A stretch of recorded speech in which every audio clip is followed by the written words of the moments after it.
ఇప్పుడు పెయిన్ అనగానే చాలామంది ఇంక్లూడింగ్ మీ, నేను కూడా డాక్టర్ అనగానే అమ్మో సర్జరీలు అంటారేమో, అది అంటారేమో, ఇది అంటారేమో అని చాలా కంగారు పడతాం కదా.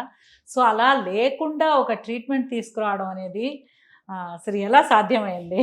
ఇప్పుడు మీరు పెయిన్ అన్నారు కదా, అవును డాక్టర్. దీని మీద పెద్ద పెద్ద అపోహలు ఉన్నాయి, ఉమ్, చాలా తప్పులు జరుగుతున్నాయి. ఉమ్, ప్రజల యొక్క ప్లస్ డాక్టర్స్ యొక్క పర్స్పెక్టివ్, దృక్పథము దీని గురించి చాలా రాంగ్ పోతుంది. ఏంటంటే నొప్పి అనగానే అది దీర్ఘకాల నొప్పి. ఉమ్, దీనికి ఒక మనిషి అనుకునే ఆ విధానము అండ్ ఇది నొప్పి ఎందుకు వచ్చింది అన్న విధానము పలు విధాలుగా రాంగ్ వేస్లో పోతుంది. ఉమ్, నొప్పి అనగానే ఏంటంటే అది మనకి ఏదో సంకేతం ఇస్తుంది.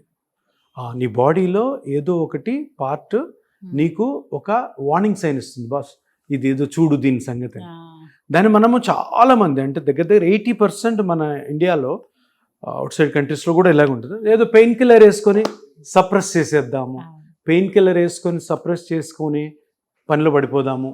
మీరు ఎన్నో షూట్స్ చేస్తుంటారు, అవును. హెడేక్ వస్తుంది, టక్కన ఒక ఏదో పారాసిటమాల్ వేసుకొని, అంతే. ఎందుకంటే వర్క్ ఇంపార్టెంట్ అక్కడ. Work important. కానీ మనం ఆలోచించేది ఏంటంటే ఏదో కంటిన్యూస్గా వస్తుంది హెడేక్ అంటే ఏదో ఏదో చెప్తుంది ఇది మనకి, అంత ఈజీ కాదు అన్నది ప్రజల్లో అవేర్నెస్ లేదు, డాక్టర్స్లో కూడా అవేర్నెస్ లేదు.